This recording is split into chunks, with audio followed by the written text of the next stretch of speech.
Hey, Dan, so what have you got? Hey, we've just picked up a little seal pup from over there. We've just moved it up because of the tide, but okay. We'll give it a check over now if you're ready to jump on it. Yeah, absolutely, yes. Dan is the Field Support Officer for British Divers Marine Life Rescue, a volunteer organisation dedicated to rescuing marine animals found in distress around the UK. Just turn them around a little bit. It's like a young one. It is, yeah, quite small as well, so here we go. Just pop that towel over it. Oh, hello, beautiful. Probably about in the range of 6 weeks, something like that. Poor thing. Yeah, you're quite a thin girl, aren't you? That's right. While I'm sitting on this girl, I can really feel how bony and thin she is. I can feel her ribs and her spine. She just doesn't have the fat coverage that she should at this stage in her life. The seal pup will have to be moved off the beach, but first she desperately needs rehydration. Here you go. Okay. All right, so sweetheart, this is not going to be very nice, but it's all for a good cause. So we've got sort of a nice energy drink there for her, yeah? Full of electrolytes and fluids. It is. Good girl. It's okay. There we go. Taking that quite nicely. And these rehydration fluids will help just give her a little bit of energy, perk her up a little bit for the journey to the seal sanctuary where we can get her some care and antibiotics. So the rear right flipper here is looking pretty good. Yeah. Can't really see any injuries on there. There's a tiny little graze just here. And then same on this flipper here, a little bit of a bigger wound. Oh, ouch. Just there. Yeah. That's probably like a bite for sure, doesn't it? Yeah. My heart really goes out for this poor seal pup. I mean, only a few weeks ago, she would have been with Mum, getting a lovely meal of milk very regularly throughout the day. Then she got weaned and things have gone from bad to worse. She's not been able to hunt. She's been bitten on one of her flippers. Then she's been dehydrated, starved, and then thrown onto the beach. So life has not been too fair for this poor girl. There you go. That's it. I'll bring her ear end over. Good girl. Sit. In you go. Here we go. That's it. The next step is to get this pup to the nearby Cornish Seal Sanctuary as quickly as possible for more emergency treatment. Perfect. Good girl.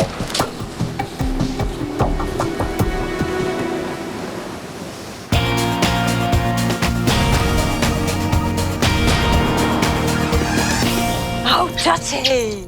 Back in London, Scott's receptionist Elle is worried about her new family pet. Who loves their food? Doty. Doty does. I've got a new Dachshund called Doty. She's a rescue from Dogs Trust and she's 4 months old. Doty, come on. Where is it? Elle and daughter Lucilda adopted Doty after looking after a friend's Dachshund and falling in love with the breed. Doty, what's he doing?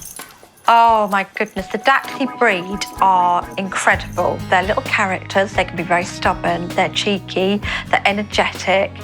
And they just love to play. And the children love Dachshunds. You can pick them up, carry them everywhere. They can go on long walks, just everything. She is a big, big part of the family. But Elle fears the little pup may have had a tough start. I know a little about her past. She was found in a van at Dover Docks with lots of litters of puppies that had come from Europe, and it had been seized. With no details about her medical history, Doty is booked in for an appointment with vet Phoebe to make sure she doesn't have any serious health issues. You have to be careful, they've got very long backs. I want Phoebe to just check the length of her back and her patellas, especially in the back legs, and just check her out completely to make sure she's okay. Good girl.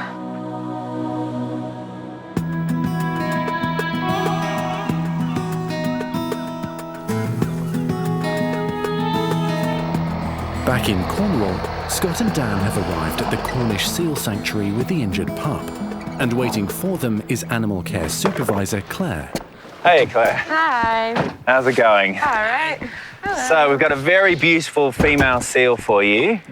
She seems only a few weeks old, really quite thin, Shivering. quite weak, a little bit dehydrated with the dry eyes, and she's got a bite wound on her right rear flipper and an abrasion on her right fore flipper. Okay. So now you've got to get her straight into the hospital, but first things first, you've got a very important white gown on for a good reason, haven't you? Yeah, so we'll just quickly test her for avian flu, and once she's past that, she can come straight up to the hospital and we can start treating her straight away. Nice. Sounds exactly what she needs. All right, then.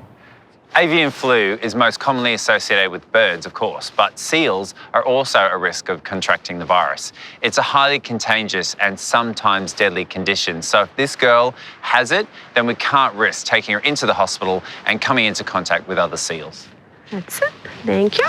So I know that she needs a name to go into the hospital, and I just think she's so incredibly beautiful. There is a word that we can use which might suit her, which is Gwinny or Gwinny, perhaps for short. Okay. There you go, Gwinny. What do you think? She says, I don't care. I don't care what you call me. I'm hungry and I'm cold. Pretty much. Well, now your name's Gwinny, you can come to the hospital. Hopefully that avian flu test has come back negative. Hey, baby. How's it looking, Claire? Yeah, it's all negative. So All negative? We're ready to go. Awesome. Okay, let's get this girl into the hospital then, shall we? Excellent. Gwinny might not look too bad right now, but she might just be hanging on to that last little bit of energy to keep her going, but she could really crash at any moment if she just loses all of her energy. So it's quite important we move really quickly now. Okay then, Dan, thanks a lot. Okay, Gwinny, let's go.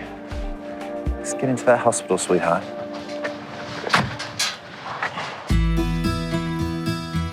So, where is she going in here? Yeah, just pop her in here and then we'll just need to change her wellies. It's just a short distance up to the hospital, and straight away Scott and Claire can start work on Gwinny. So, the broom technique, yes? Yeah, over the shoulder. Okay. A weigh-in will provide important clues about the young seal's condition. So, including the cage, it's 26 kilograms. So the cage is how heavy? It's 14 and a half. 14 and a half. Okay, so Yeah. that means she's 14 and a half, so she's 11 and a half? Yeah. But that's a very, very light seal, isn't it? Yeah, incredibly light. Yeah. At this age, she should be about 25, 26 kilos at least. So she's less than half the weight she should be. Very, Oh, very Gwinny, small. gee, you really have fallen on hard times. Let's settle you into your new dig, sweetie. Come on. 11 and a half kilos. She's one of the smallest that we've had in this year. Very, very skinny. You can see her hip bones and you can see her ribs. So yeah, very malnourished. So Claire, lots of clothing changes and boot changes here at the sanctuary. They're really important, aren't they? Yeah, definitely. We have to make sure that anything that she has doesn't get transmitted to the whole hospital. So it's very important that one set of wellies, one set of overalls, and one set of jackets for one pup. Yeah, because one set of germs doesn't want to spread to another pup. Yeah, definitely. All right, let's start your exam, sweetie. Okay. It's all right. It's all right. It's okay. Breathe it out. Okay, so first things first, I should just take her temperature, hey? All right. No one likes a thermometer there, sweetie. Honestly, no one. Hey. Oh! Gwinny, goodness gracious.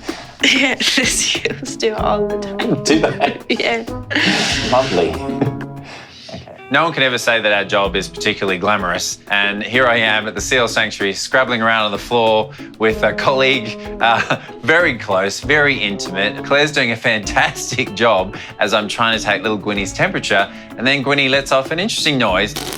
Definitely wasn't Claire. So just getting a temperature there, it's 38.9, which is actually quite worrying. The average temperature for a seal is about 37. So nearly 2 degrees above that means that she is suffering likely with a fever. So she's even more unwell than we first thought. All right, so I'm just going to check all the flippers then. I'm just going to check that wounded flipper. This wound does look quite a lot worse than it did on the beach. It's quite deep. It looks quite infected. Okay, there's a little tiny bite there and a larger bite there. So I suggest that this is definitely a seal bite. There's sort of a canine hole and then a premolar hole. So.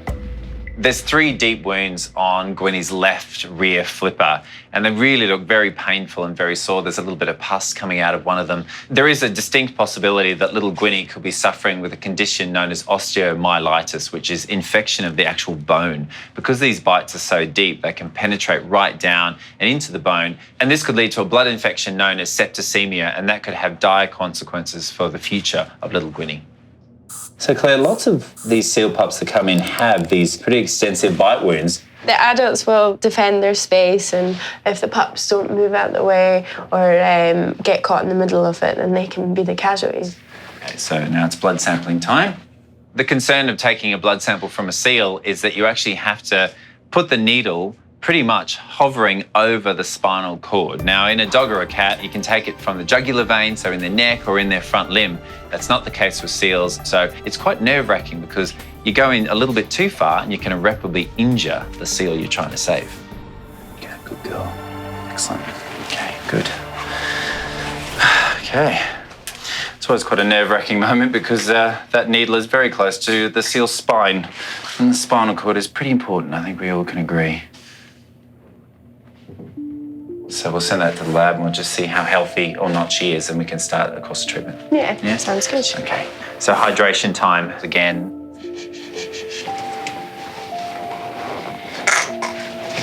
So, okay, come on. Fluids at this stage of her hospitalisation are incredibly important, so it's only really once you're fully hydrated we actually develop an appetite. It's not very clever, is it? I don't know about you, but I'm a little bit concerned about her. Yeah. There we go. No. Sorry, sweetie, you're not ready yet. She really doesn't look well at all. She's very weak, she's very flat, and quite frankly, she looks lonely and sad. And I really do hope that she pulls through. We'll be back soon. Okay.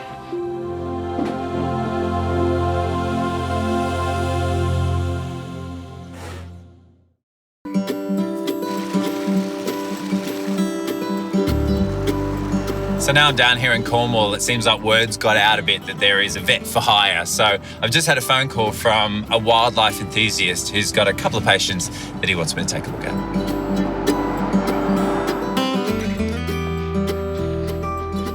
Morning, sweet cheeks. Breakfast. Hello. Who's a good girl? Gary Zammit is the head ranger at Feed and Farm, which is dedicated to the care and protection of indigenous UK wildlife. Good morning, Rodney. He's invited Scott today to help with 2 of his rescue rooks. What are you doing? The great thing about rooks is they're intelligent, they're extremely affectionate, and they're one of our really beautiful native birds in Britain. Hi there, Gary. Hello. How nice are you? to meet you. Good to meet you. I'm Scott. Cheers. And who's this awesome creature? This is Rodney. So this is Rodney. One of our rooks that won't need any of your attention today. Yes, well, he's looking fine. very healthy. I mean, it's very clear. Rooks are part of the crow family, aren't they? With magpies and ravens and things. Yeah, that's right, yeah. And so they're very, very smart, aren't you? And normally, you think of them as a wild animal. So why is this guy on your wrist? Well, they're all rescues that can't be released. So this one was actually found when a tree blew down in a storm, and he was the only chick found alive. And so he was reared from a tiny baby. So he's totally what we call imprinted, so he thinks he's human. Hence the human name. Yes, hence the human name, Rodney. Yeah. You're handsome, aren't you? Will you come and say hi to the vet? Will you? Oh, you're taking a little nibble out of the vet. Well, luckily I'm not here to see you. Put your hand behind him, he'll probably step up. Hello, mate. Wow, he is gorgeous, isn't he? All right then, Rodney, you're going to come and introduce me to the team? Yeah? Shall we go? Come on then. Come on then, buddy. Come on this way. Here we go. Come on. Hey. Hello, guys. Hello, sweet cheeks. Come on then, what have they got for you? The first patient is a rook called Sweet Cheeks, who was rescued after living most of its life in a cramped cage. So here they come, I can just go. Good girl, gotcha. Good girl. I can have a little tea towel. Just cover her eyes. Yeah. That'll calm her down a little bit.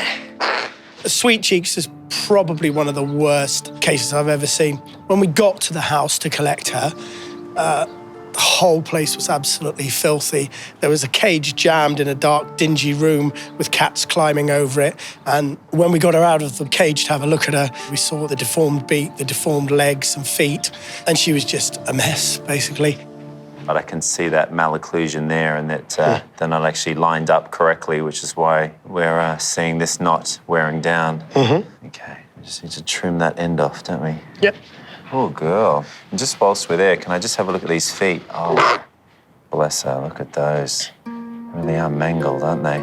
Poor little Sweet Cheeks, hey? Deformed beak and then this incredible disability of these 2 club feet, but it doesn't seem to be affecting her. She's eating and happy just like the other ones? Yeah, she took a long time to settle in, mainly because she was terrified to leave the cage that she'd lived in for 8 years. So as this one's the one curling over the top, clearly it's not touching at all on the floor, which is why they're growing so long. But I quite like to have a cue as to how long a natural Rooks nail is. So I might just see if Rodney wants to come and help me with that. Okay. Come here, mate. Do you want to come and model your feet? Never thought you'd be a foot model, did you? Good boy. That's a good lad. Right, let's have a look at your nails. Okay. So just looking at little Rodney's nails, they're about a centimetre and a half or so. So that's a good guide for sweet cheeks, isn't it? Yeah, it is. Yeah. Do you want to do it? No? Okay, I'll do it. All right. Okay, good boy. So to about there. Try that. Okay, good.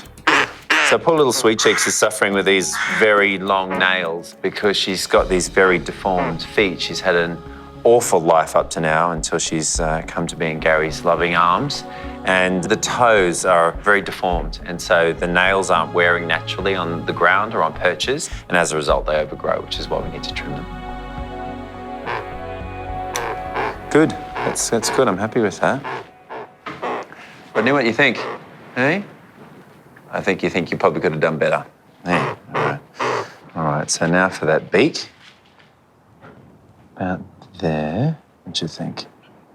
All right, Sweet Cheeks. That's it. There you are. I know, it's okay.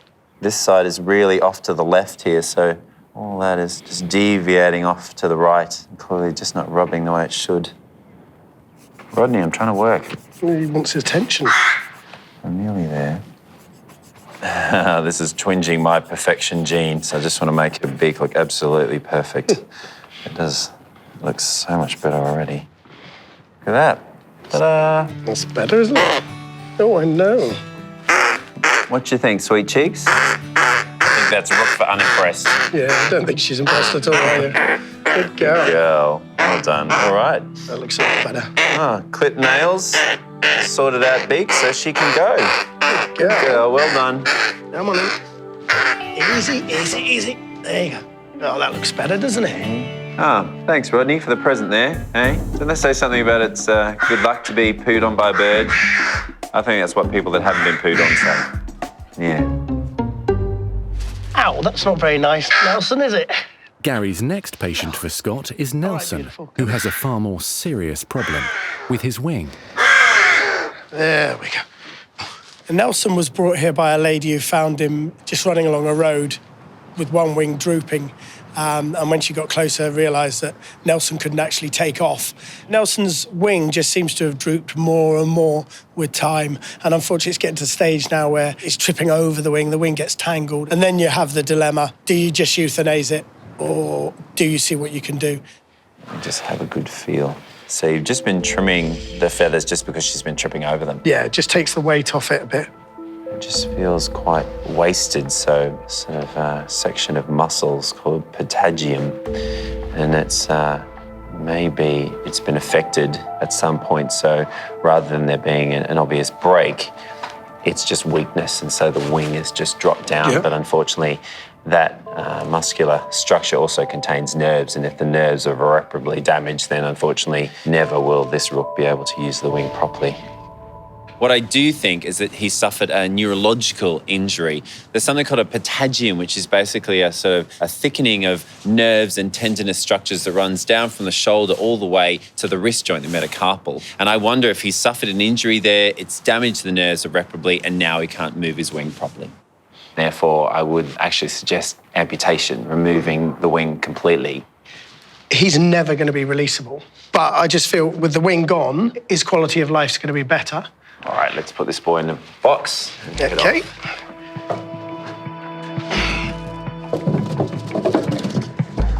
There she goes. Okay, Gary. All right. Let's go. The reality is it might sound harsh taking a wing off, but the wing's doing nothing at all apart from making Nelson's life more difficult. And Nelson could have another 30 years or so. So we want to make those 30 years as comfortable as possible. Scott will perform the delicate surgery with a new team at a local vet clinic. Come on then, Nelson. Thank you. Sit. Okay. Let's go. Come on in. Hello, everyone. Afternoon. Hey, gang. Hi, I'm Scott. Hi, Steve. Hi, Steve. Nice to meet you. Yeah. This is Gary. Hi, Gary. And this Nice is to my meet you. Rook patient, Nelson, who needs a wing amputation. Okay. I think Claire's in the prep room ready for you, so if you want to go through, it's perfect. Great. All right. Thank you very much. Thanks very much. Come on, let's go. I've drawn up the drugs ready to go there. All right, so ready to Waiting to assist Scott are vet nurses Tash and Claire. X-ray and then prep afterwards. Well, hello. Hi. Hi, I'm Scott. How you going? Hi, nice to meet you. Claire, hello. Hi, Tash. Hi, Tash. How are you? So this is Gary. Nice to meet you. And Gary has our Rook patient, okay? So Nelson needs a wing amputation. So if you pop him up there and say your goodbyes. Okay. See you later, Nelson. Yeah, he's nice and calm. Okay. There you go. All right. Okay. Take it easy. We'll see you on the other side. Okay, All right. thanks. Cheers, Gary. Cheers. Where are you, mate? There you are. There you are. I've got you. I've got you. It's okay. Okay. Okay. Okay, I've got him. Shh. Yeah, got him. There he is. Isn't he incredible? Yeah. That, as we know, anaesthetics in birds can be quite risky. This guy seems pretty chilled, however. It's really calm, isn't it? He's really calm, and hopefully we'll all be cool, calm, and collected. One of the big things with bird anaesthetics is that we need to just do everything as quickly as possible because they're very delicate creatures. We want the anaesthetic to be short and we want them to wake up quickly. So everything needs to move at pace. So this smells gross, all right? But then you'll wake up feeling much better. That seems pretty good fit, actually. So I'd let you know when he's going a little limp. I'll know that because he's really got good hold of my finger. Breathe that in. Yep, he's going a little limp there. With Nelson now under anaesthetic, Okay, all right, happy, Tash? All right, let's go. Scott can get an X-ray of the bird's damaged wing. That is just the weirdest thing I've ever seen. Where's this bit of bone gone, Nelson? Hey? I'm really perplexed by what I'm seeing because he doesn't have a part of his humerus. It is literally not on this X-ray. It's so unbelievably weird. I really don't know why or how that's happened. All I know is it's going to make the amputation easier because he doesn't even have bone to cut through. So happy days, but super weird. So, ladies, a little bit of a turn up for the books in that the humerus already has a gap in it. So I thought it was very strange when I was feeling it then, but that's clearly why he's not been able to use his wing because it's simply not attached to the rest of his body. At least there's a good reason for it. Yeah. All right, brilliant. Yeah, and it means less work for us. Yeah, perfect. Yeah. All right. Okay. I'm going to get changed into my vet gear. Okay. You guys keep bucking. All right. Okay, he's stable. He's got really good sound, strong heartbeat. Regular, Brilliant. that's good. Good.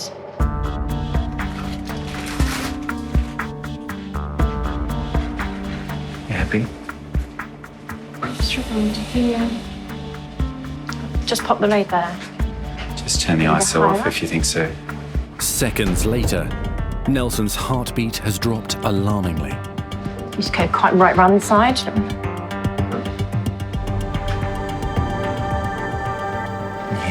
can't hear it. I'm struggling to hear. In Cornwall, the operation to remove Nelson the Rook's wing has taken an alarming turn. I just can't hear it. I don't know whether it's just my hearing, if it's that light. As we're desperately waiting to hear from Tash that she can hear Nelson's heartbeat, just time starts to stand still and every moment feels like hours. I don't know if I can just hear machines. Yeah. Turn the ice Just turn the ISO off.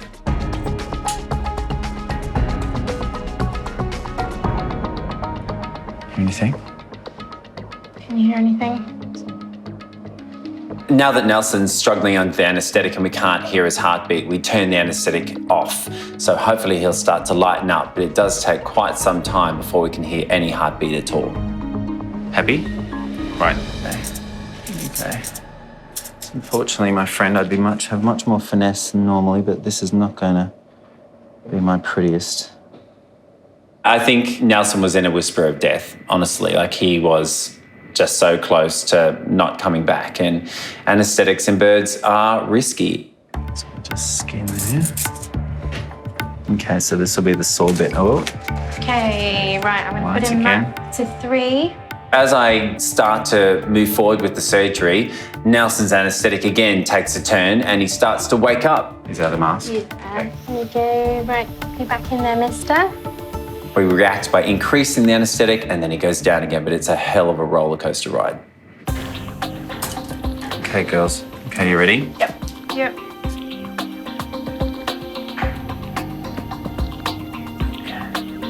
There we go.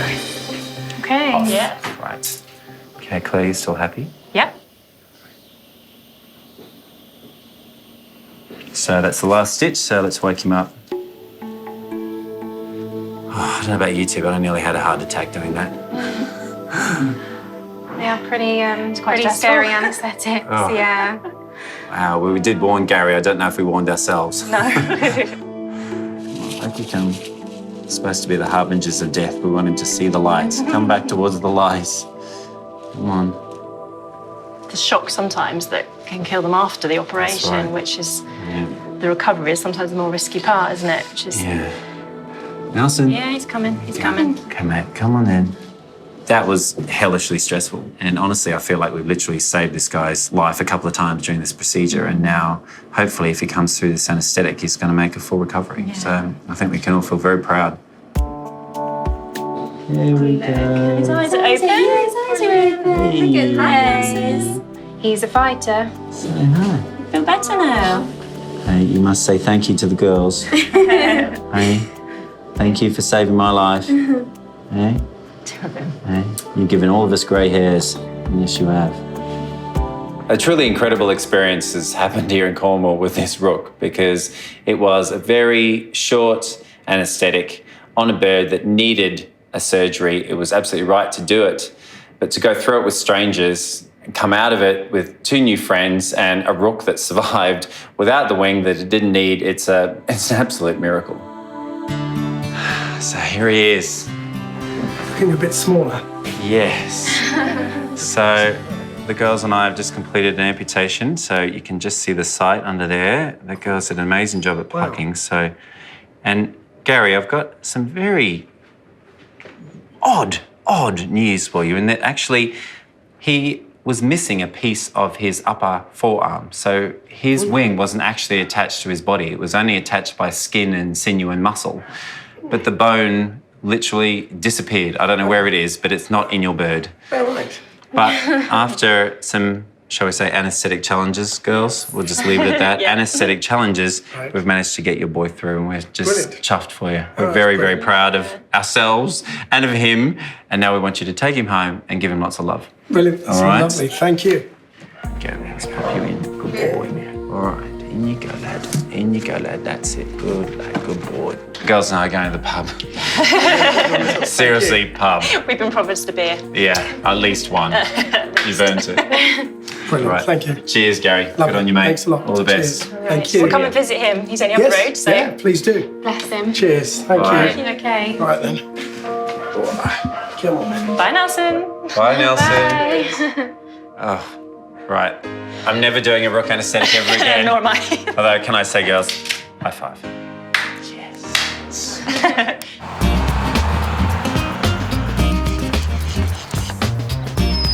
Come on then, Doty. Back in St Margaret's, receptionist Elle is bringing in her newly adopted Dachshund Doty for an important first health check with vet Phoebe. Oh, hello. Hello. We've come to meet you today for our general health check. Shall we come out of the bag? Let me put the bag down and we'll get her out safely. Doty's welcoming committee is practice manager Maz and receptionist Lizzie. Oh, you little sausage. Oh. Can have a cuddle. Cuddle. Cuddle. Oh, hello. Doty. Oh, hi.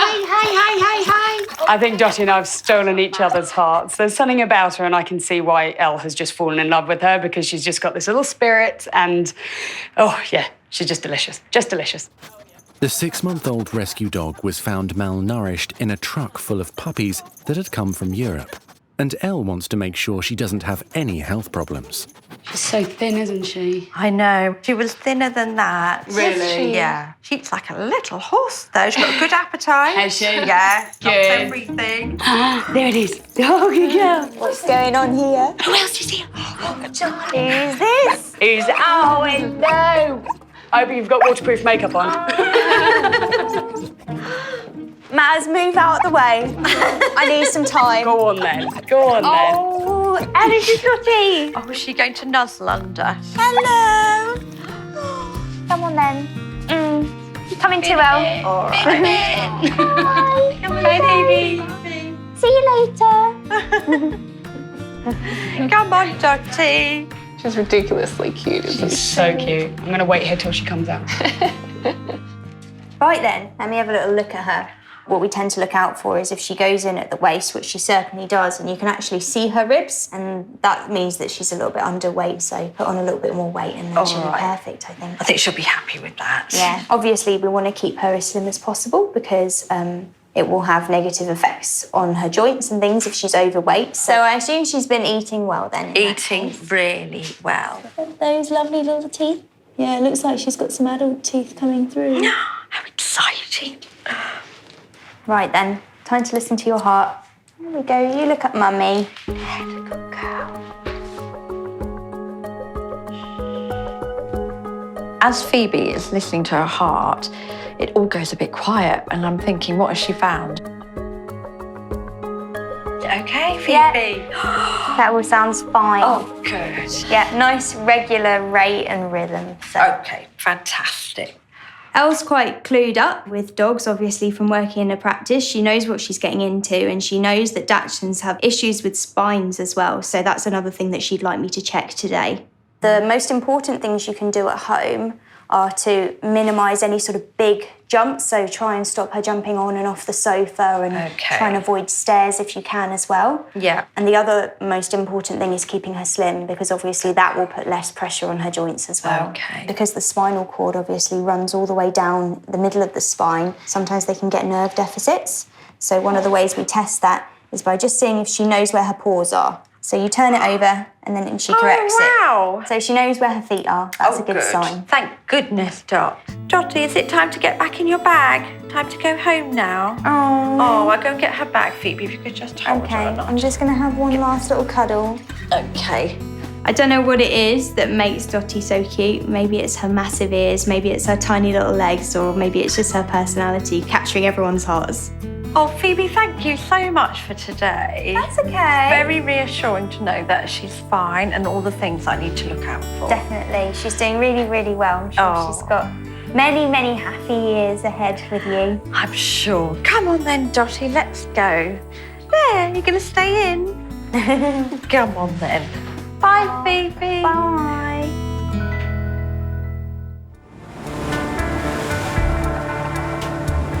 In Cornwall, severe weather is continuing to take its toll on the local seal population. Scott has been helping out at the Cornish Seal Sanctuary Hospital, and rescuer Dan has arrived with another patient that needs immediate care. She's a little bit on the small side, just only 14 kilos. Here's her paperwork here from when she was picked up. Yeah, so she's quite a young one then. Hello, gorgeous. She is. And what's her name? Her name is Fortune. Now, Dan, I must say, I've seen some varied coloured seals. I've never seen a yellow one before. She had a little accident in the cage on the way down, well, and she's covered herself. Right, a lot of people get travel sickness, so we won't blame you, sweetheart. Never mind. Okay. So straight away I can see a little bit of discharge from the nose there, so she has got a mild respiratory infection, it seems. Cold and flu season for us and cold and flu season for seals. It can be, yeah. Absolutely. And then obviously by having a respiratory infection, they can't breathe properly, so they can't dive properly, so they can't eat properly, which is why you then find them washed up on a beach. Yeah, exactly. So she's 14 kilos. She's about 5 weeks old now. She should be double that weight, ideally. All right, well, I think she's in desperate need of some hospital care, so I'm going to don the outfit to just do the quick avian flu test, and then we can get her into the hospital. Sure, great. Okay. Scott needs to check Fortune for the highly contagious, deadly avian flu virus. If she is carrying it, she won't be able to be treated up in the hospital. All right, so... Oh, nice. Lovely. Thank you very much. I was going to actually put a swab in her nose. I should have just caught it with my face. Giving you a sample. Yeah, she really was. That looks like it's okay. I think, we got inside. Yeah? Yeah. Good girl. Bit of seal snot, yeah? So there's a saying, make haste slowly, and that's exactly what we have to do with these rescue seals. Yes, they need urgent care, but if we rush them into the hospital and they have contagious diseases, they can spread it to some of the others. Okay, so very good news there, Dan. Only one line, so no avian flu. All clear? All right, yep. So I'm going to get out of this incredible outfit and let's get her into the hospital. All right, let's go. She needs our help. Okay, round here to Auntie Claire. There she is. Hey, Claire. Hey. So we've got a young female. She's quite underweight and she's got a wound on her right hind flipper and she doesn't have avian flu, so all good. There you go, sweetie. Finally, I can get to grips with Fortune. Now she's able to be admitted into the hospital. I can check this poor girl over and see what injuries she's suffering with. Yeah, she's certainly not got anywhere near the fight that some of the others have, does No, she hasn't got the strength, which is probably because she's so skinny and not been eating for a wee while. Yeah. The temperature's 36.4, so just slightly low, but at least it's not high, so she doesn't have a active systemic infection, so that's good. So this right flipper, straight away I can feel like it's very swollen and actually quite hot to the touch. Right. So no surprise if there's an abscess lurking in there somewhere. So what I found here is just the exit wound of what looks like a bite wound. So she sustained an injury while she's been out and about, and then the wound's healed. She then got an abscess, which is broken open on the underside of her flipper. So just as a dog or a cat, particularly cats, get cat fight abscesses and they turn very nasty very quickly, the same's applied for little Fortune. When Scott first saw Fortune in the car park, he was concerned about discharge from her nose. Chest doesn't sound too bad. So I think it probably is an upper respiratory infection rather than a more serious lung infection. And her breathing's not too laboured, so hopefully it's just minor. Yeah. Right. So hydration time. So they've got the same gap between the teeth that a dog has. So you're going with your fingers to get a worming tablet in. That hose must be quite uncomfortable, but it's all very important stuff, isn't it, to rehydrate them? Yeah, I bet it's not the most comfortable, but she'll thank me in the long run for it. Yeah, for sure. Yeah, she'll be parched. She needs a good drink. Yeah. So now that we've rehydrated little Fortune, the last thing I need to do is to give her some medical treatment. And what she really needs is very similar to how we treat a cat with a cat bite abscess. She needs antibiotics and she needs some pain relief in the form of anti-inflammatories. So I'm going to give her 2 injections, which aren't very nice. They have to go into the muscle, but it's all important to get her to start feeling better. Okay. Well, Fortune, I think your fortunes are looking up, my girl. Yes. I'm really hopeful that she'll return back out into the wild after the infection's cleared and that she's gained that much needed weight. As soon as she starts feeding for herself and really, really guzzling the fish down and competing well with the others, I'm sure she'll be fine. No, you're pretty feisty. But feisty's good. That's what we've learned. Feisty's good.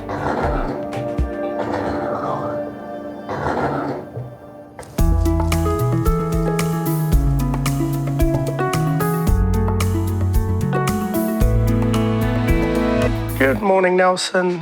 How are you doing? There you go. Good. Next morning, over at Feed and Farm, Nelson the Rook is recovering well from his amputation surgery. You're looking good, aren't you? Have some breakfast. Hey there, Gary. Oh, morning. How are you? Yeah, good. Right. Yeah. How's my Rook patient doing? Brilliant. No, really, really good. Mate. Oh, he looks fantastic, doesn't he? Yeah, so much more comfortable looking now. Yeah. During a tense surgery, Scott had to remove Nelson's deformed wing. Today, Nelson is looking absolutely fantastic. You would never know that he's been through quite the bumpy ride that he has, and he seems fighting fit. That's it. And then there's that little suture line in there. Looking good. Very small, really. Yeah, I'm surprised how small that wound is. Right, mate. You can go and see your mates, hey? Go and find that girlfriend of yours, hey?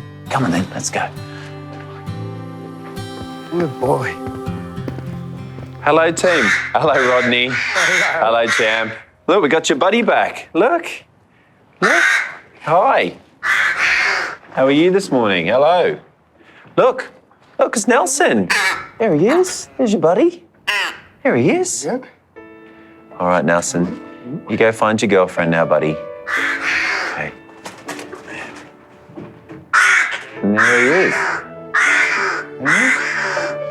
Fantastic. It's great, isn't it? Yeah. So, yeah, that's his mate there calling now. Gary, thanks so much for the opportunity to perform this procedure on your Rooks and for sharing your passion, because now, being with these guys just for a couple of days, I can really see where that passion comes from. They're awesome. That's great. No, thank you. I mean, Nelson there's looking great. He's going to be a lot more comfortable. Yeah. And Sweet Cheeks Beak's looking great. And yeah, it is amazing how once you spend a little bit of time with the species that you might not think much of before, it changes your attitude. And that's the whole point of what we do. You all right, Rodney? Do you want to come home with me? You're pretty cool. And he is a bit of a star, isn't he? Oh, he's a ledge.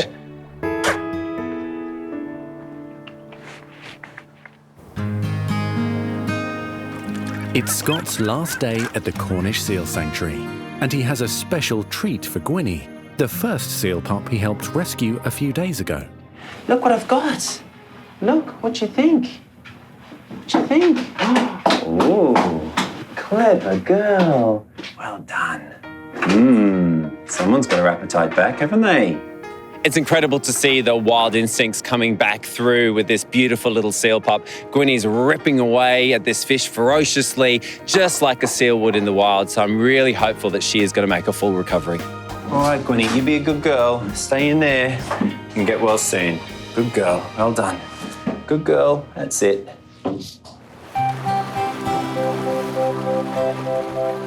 Hopefully, both Gwinny and Fortune will eventually be moved to these outside pools to continue their convalescence. Before Scott heads off, Claire wants to introduce him to Ray, one of the sanctuary's long-term residents. Ray! Hello, mate. He's incredible, isn't he? Yeah, he's great, so... Hello, big boy. And if you call him, he'll come a little bit Ray, forward. come here, mate. Here you go, big boy. There you go. Good boy, that's it. Well done. Good lad. Oh, he's such an incredible boy, isn't he? He is. He's a rescue from back in 2001. Sadly, we think he suffered a blow to the head before he was rescued, resulting in him being completely blind. Oh, there you go, mate. Well, certainly no issue with him eating, so he can feel the fish coming towards him with his whiskers, can't he? Yeah, exactly. And luckily, he recognises his own name, so we can give him a little bit of extra fish while the rest are busy eating. Well, thank you so much for that. That's such a special experience. I do hope that Ray looks after our little Gwinny. I'm sure he will, yeah. He's a very sweet character. So he's... Hello. You better be sweet as well. Hey? Her name's Gwinny. She's very sweet. She's very beautiful. Don't be too jealous. All right, Claire. Well, thank you so much for letting me come here and work with you. It's been amazing. Well, thank you so much for all your help. Oh, you're so welcome. All right, then. Bye, guys. Take care, Claire. See you later. Bye.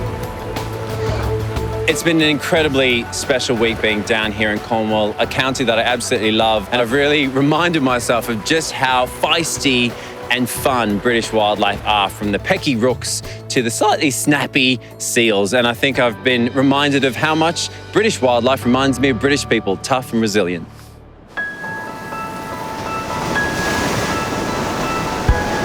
And 4 months later, there's some good news from Cornwall. Gwinny has been nursed back to full health. She's put on weight and her infected bite wounds have fully healed. So today she's being released, along with 6 other rescue seals that have also completed their recuperation.